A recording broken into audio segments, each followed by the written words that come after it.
Hello friends, இனி நம்ம இந்த வீடியோவில் எதை பற்றி பேச போகிறோம் அப்படின்னு பார்த்தீங்கன்னா, நம்ம ரஜினி சார்கிட்டேருந்து அடுத்தடுத்த அப்டேட்ஸ் வந்து பயங்கரமாக வந்துட்டுருக்கு.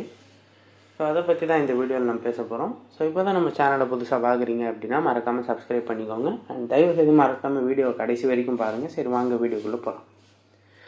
இப்போ பார்த்தீங்கன்னா வந்து நம்ம ரஜினி சார் வந்து கூலி படத்துக்கு அப்புறமா வந்து ஜெயிலர் 2 வந்து அப்படியே நடிக்க போகிறதா வந்து தகவல் வந்துருந்துச்சு. அண்ட் ஜெயிலர் 2ஓட ஷூட்டிங்கும் வந்து ஸ்டார்ட் பண்ண போகிறாங்க அப்படின்னு சொல்லியிருந்தாங்க.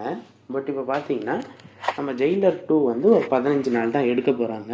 அதுக்கப்புறமா வந்து நம்ம ரஜினி சார் வந்து ஒரு 3 மாதம் கேப் கேட்டிருக்காரு அவரோட ஜெயிலர் 2ஓட செகண்ட் ஷெட்யூலுக்கு. ஏன் அப்படின்னு பார்த்தீங்கன்னா, நம்ம போன ஒரு வீடியோவில் சொல்லியிருப்போம், ரஜினி சார் வந்து அவருடைய வாழ்க்கை வரலாறை ஒரு கதையாக எடுக்க போகிறாங்க. ஸோ அந்த 3 மாதத்தில் வந்து அதை பற்றி ஒரு ரைட்டர் எழுதி அதை இன்ஃபர்மேஷன்ஸ்லாம் கேதர் பண்ணுறதுனால அந்த 3 மாதம் வந்து நம்ம ரஜினி சார் வந்து கேப் கேட்டிருக்காரு நம்ம நெல்சன் சார்கிட்ட. ஸோ இது முடிஞ்சதுக்கப்புறம் தான் வந்து அடுத்து செகண்ட் ஷெட்யூலு ஜெயிலருக்கு வைக்க போகிறதா வந்து தகவல் வந்திருக்கு.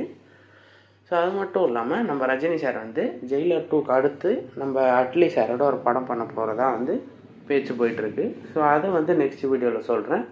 அண்ட் மறக்காமல் நம்ம சேனலை சப்ஸ்கிரைப் பண்ணிக்கோங்க. அண்ட் பெல் ஐக்கான் கிளிக் பண்ணி வச்சுக்கோங்க.